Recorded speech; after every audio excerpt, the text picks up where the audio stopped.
Hey guys, welcome to another episode of the A3U review. Now we know you guys love dinosaur robots, but there's so many out there. So that's why we're gonna take this episode to help you guys out, to let you guys know what are the differences between all the different kinds. So which one are we gonna be comparing today, Boris? Today we'll be focusing on the GCreation's Thunderous, the fans project Columpio, as well as the toy world Muddy. That's right. Yeah. So it's going to be a pretty big episode. My name's Alex. I'm Boris. And you're watching the A3U review.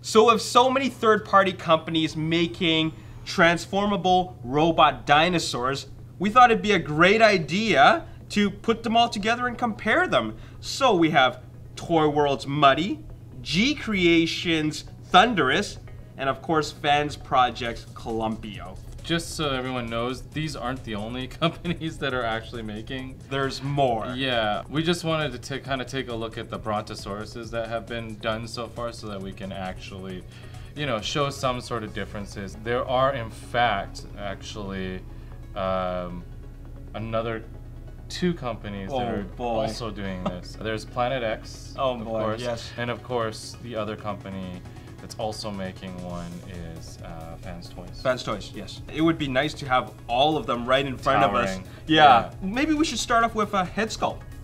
Yeah, so let's look at the head sculpts. I mean, the head sculpts are actually pretty different when it comes to Thunderous. Yeah. The GCreations. I'll be completely honest, this one's my least favorite. It is, right? Yeah, I like this one the most, I'll tell you that. This one is my favorite. I feel like the Toy World Muddy is maybe the most animated looking for me, which is... It's got that traditional feel that I like. Yeah, in that regards, I do really like the Toy World one. Yeah. And the Columpio's got its own design as well. It's like its own thing. Yeah, I don't mind the head sculpt too much. If you really look closely at Columpio, he's actually got a really nice chiseled head sculpt. And the sides that jut out a little bit too much, they kind of take away from that. Yeah. But if you really look closely, it's actually a really nicely chiseled head sculpt. And it's got a lot of detail in there, a lot of very defined features. Yeah. That's what the Muddy is actually missing. Yeah. But like I said, that lends to its animated look a little bit more. Scale. This guy's the biggest, I mean the bulkiest of them all. But generally speaking, it's about the same height. Definitely, these aren't meant to scale with Masterpiece. No. These are great to scale along with some of your classics lines. All three of these kind of scale similarly. Yeah. I think it's a good height. I think it's a good height. I mean, they're generally the same.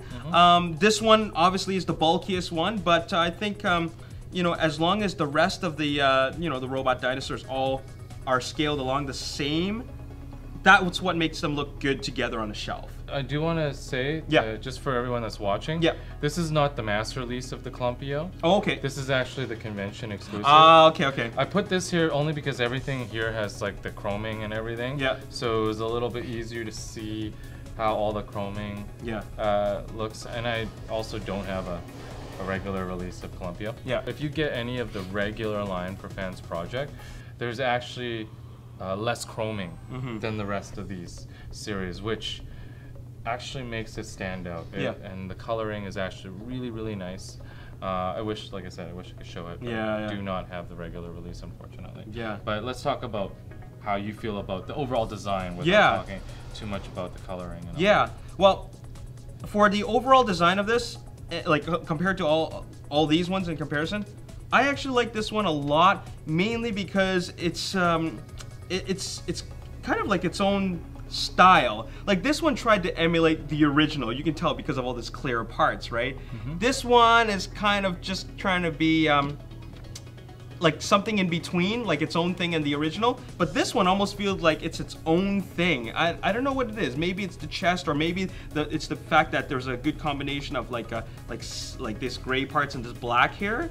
But I don't know. The whole thing just feels like almost like a completely different figure from what it's supposed to represent. You know what I'm saying? Fans Project always tends to do that. I find with a lot of what they're doing with their figures is they find a way to, I guess, modify the design a bit to make it their own. Yes. But you could still look at it and go, well, that's very much still, you know, keeps the essence. It keeps it keeps the spirit of the robot.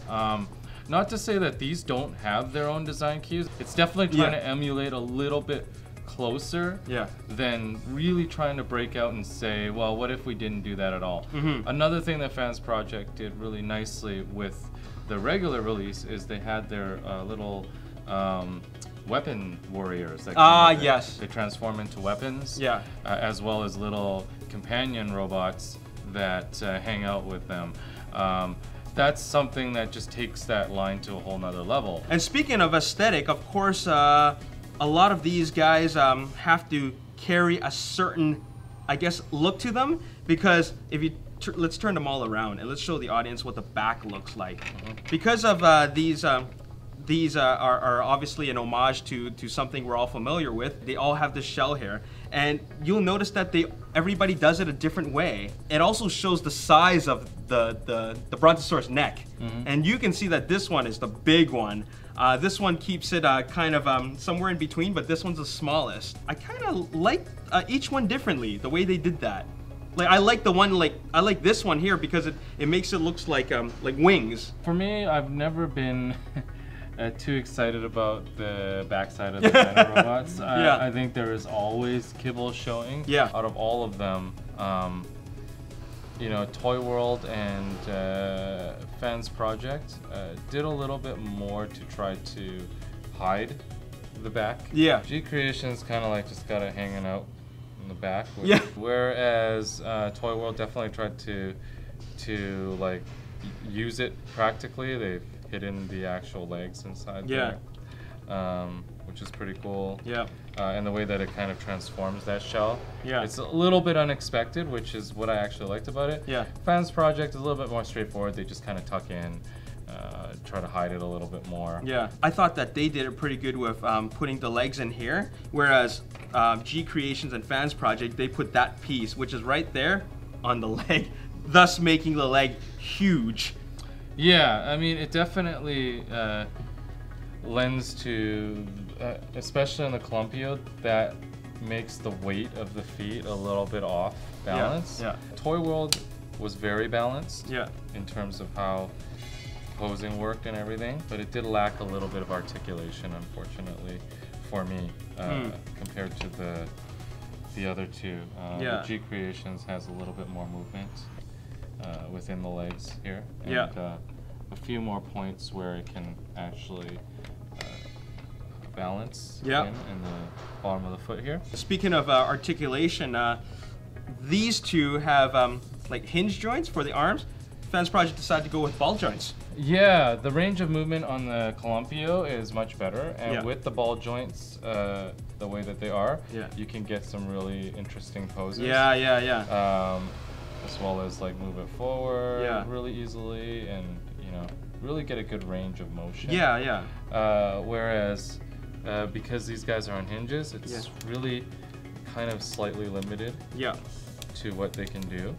It's still decent, but you can tell that you know, you feel more comfortable with the Fans Project, right? There's a subtlety to it. Right.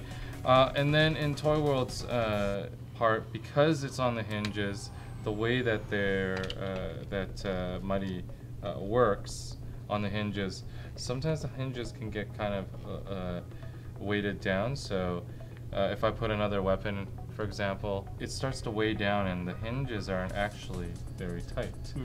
So they start to flop a little bit. Okay. And it's not to say that if you played around with that ball joint a lot, you'll do the same thing. That'll wear the ball joint out.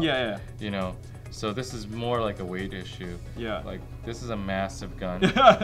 There's no way he's holding it unless you do it really carefully. Yeah. Right? Over the course of time, it'll start, you know, losing its tightness. So yeah, exactly. So when it's more balanced, when it's gone up more, you can see he can hold it. Yeah. But as soon as it starts to hit a certain point, yeah, it's just not gonna hold it up very well. It still is effective on the GCreations because I guess you're able to extend it a little bit more on this hinge. Yeah. Which actually gives it a good range of motion. Yeah. And actually there is a ball joint at the very top. Oh yeah. Of this hinge joint. Oh okay. Yeah. The problem it's a smaller one. The problem is it's hard to notice it's there because it's actually very small. Yeah. It's a combination of a ball joint and these hinges actually. It looks like. It is, which is actually. It gives it a slight bit more versatility, but the range of motion of the ball joint is not actually as great. I would say Muddy has the least range of articulation in the arms. Would you say that? Yeah, I would say so. It's almost like you can just look at it and tell. You know, it really does come down to a preference. Yeah. I mean, if you enjoyed the original toys, you're gonna enjoy these renditions of dinosaur robots. Yeah. If you really enjoyed the cartoon, I'd say this has a little bit more of an animated feel to it. Yeah. If you want something innovative that you know someone's put in a lot of thought to change up the design and make their own kind of thing, the Fans Project, you know, you kind of don't have to look any further than the Fans Project line. Yeah. And you know, along with the weapons companions, it really opens up that whole entire universe to their own. That's right. So yeah, I mean, in terms of aesthetics, like that's, you know, I'd say that those are the differences, and it really does come down to preference. For sure. Well, should we get it into the Brontosaurus mode? Yeah, I was just gonna say that. Let's take a look at them as dinosaurs. So we now have them in their Brontosaurus mode, and the very first thing that I notice out of all of them is that this guy is massive. Yeah, this is a testament to its scale. It is bigger than the other two, and then like you were saying, the Muddy looked like it was kind of the smallest of all of them. I'm not sure if it's necessarily smaller than it is shorter. Yeah. I mean, you really want to compare it? Yeah, you know what? It's really hard to say because once it's transformed, it really, you know, you see a different perspective on the size comparison. The progression is it goes, you know, Toy World, then Columpio, then the Shuraking in size. Yeah. Well, another thing that obviously sticks out is we got neck articulation here, but these guys got nothing except for, well, he's got a swivel on his head. But I do like the design and aesthetic of the head. I really like this clear plastic. I didn't think I would like it, but after I see it in the Brontosaurus mode, I like this more compared to these guys. In terms of articulation though, Fans Project really did one over everybody else. Yeah. There is interlocking ball joints on each of these neck vertebrae. Yeah.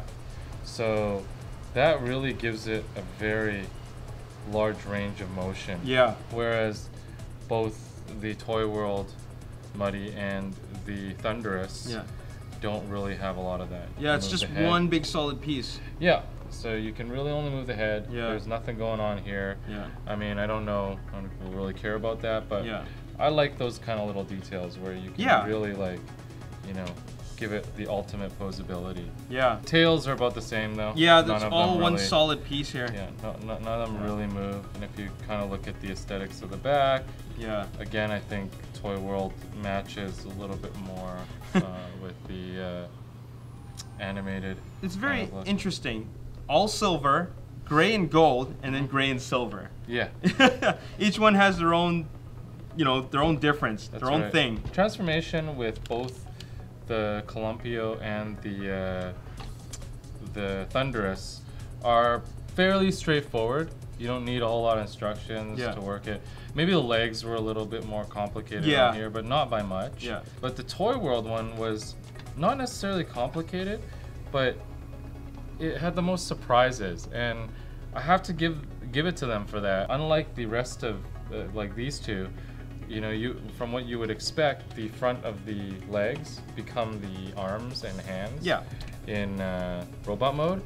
But that is not true for the Muddy. The Muddy actually utilizes the back legs as its arms.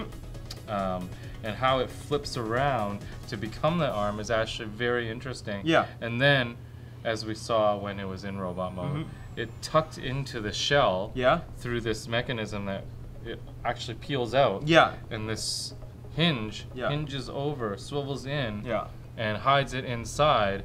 And that actually becomes non-existent altogether. Yeah. It's not even in the legs. Yeah. Very, very cool. I have to say that if you haven't transformed this, do that before you decide on one of these guys. Because if you're into innovative transformations, I have to say the Toy World one was actually the most interesting out of all of these. That adds to its playability. Exactly. They did something, they looked at it and said, I'm not going to make it transform like how you would expect it to transform.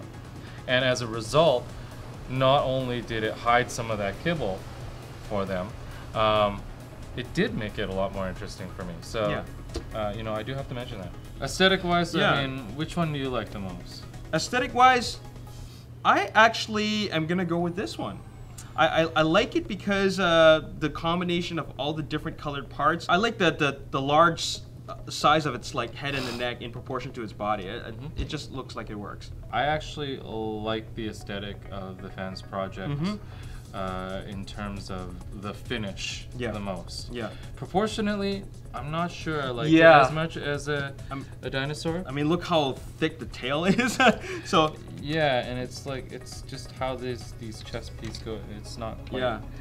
It's kind of not quite as proportionate for me. Yeah. But I do like the feet. I mean, they did a really good job with the feet. It looks like really, really cool. Like these like fat, like, you know, dinosaur robot. Yeah. You know, in general, I'd say if you are looking for something that's a little bit more of overall the finish and the colors and everything comes together a little bit more harmoniously, it would be the Fans project. I mean, Fans project, I'd say, you know, has quite a lot of experience in, you know, how they've colored a lot of their you know, robots, and I think this is just a testament to how good they are at choosing colors and how well design meshes together. Not to say that these two are horrible or anything, just you know, there's definitely things that stick out to me that were interesting. I mean, we should probably talk about too, like, what the actual big thing about these two guys are, the Toy World, and we had this out earlier. It's this huge foot. And a lot of customers and fans come up to me that are either haven't collected any of the dino robots, but they know about them, or they're just new to this, and they are so confused. So what's up with these two? Well, both Toy World and GCreations combine with the rest of the series of the robots to create a combiner. Wow. Yeah, a combiner dino. And this is the foot. Yeah. So this is the foot. So this is gonna be a huge. Oh my god. Yeah, it's gonna be a very large combiner. Man. I mean, you can already tell by looking at the size of this. It's gonna be a big robot. Muddy, same thing. It's going to combine with the rest of its series. Yeah. So this is, you know, a big difference, and a lot of people ask me, you know, what is it? What's the big deal? Yeah. So that gives them this distinction. So, you know, if you're looking for something that's going to be a combiner with the rest of your combiner collectibles, well, unfortunately, the Fans Project line doesn't do that, but these two lines will do that for you. Yeah, there you have it. I mean, that's the comparison. I hope that you know, all of you guys that have commented on all the dino craziness, and even people that have come into the store, approached me at shows and asked me what the whole deal with. I hope this at least clears up some of the madness. You know, it's not gonna make it any easier in the pocketbook, I'm not gonna lie. But they're all at different price points too. Absolutely. So that makes it very crazy. For sure. Why don't you guys let us know in the comment section below which one you guys ended up picking up, or also which one you guys want to get. And that's our episode for today. We hope you enjoyed it. And that marks our season finale today, That's right. So yeah, we are going to take a break. However, not for long, because we're gearing up for a very busy convention season. So we'll be seeing you at TFCon next, right? That is right. There's a lot of conventions going on, so we will be doing a little bit of coverage. And of course, at conventions, we see a lot of new products. So don't worry, we will be back in season 6, and we're going to bring you a lot of awesomeness. So stay tuned for that. Anyways, my name's Alex. I'm Boris. And we're going to see you in Season 6. And as always, if you enjoyed this video, hit the like button, subscribe to the YouTube channel, like us on Facebook, Ages 3 and Up, and also follow us on Twitter at Ages 3 and Up. We'll see you next time. See you next time. Bye. Bye.